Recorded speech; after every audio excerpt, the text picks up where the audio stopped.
ஏம்மா அன்னிக்கிட்ட இன்னைக்கு வத்த குழம்பும் பப்படமும் பொரிக்க சொல்லுமா, எனக்கு ரொம்ப பிடிக்கும். அவ்வளவுதான மக்களே, உனக்கு பிடிச்சதா நான் செய்ய சொல்லுதே. இனிமே உங்க அண்ணிக்காரியை கூப்பிட்டு சொல்ல வேண்டியதானமா?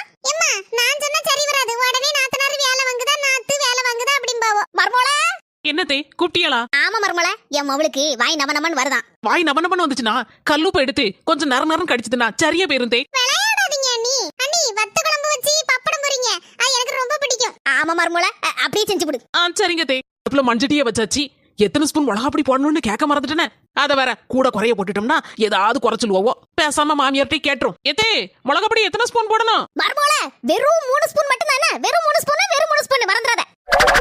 என்னது வெறும் 3 ஸ்பூனா? சரி நமக்கு எதுக்கு வம்பு, வெறும் 3 ஸ்பூன் சொல்லியாச்சு, சொன்ன மாதிரியே செஞ்சிருவோம். என்ன மர்மோள இதெல்லாம்? நீங்க தானே சொன்னீங்க வெறும் ஸ்பூனு 3 ஸ்பூன் போட சொன்னீங்க. அதான் வெறும் சட்டியில 3 ஸ்பூன் போட்டு கொண்டு வந்திருக்கேன்.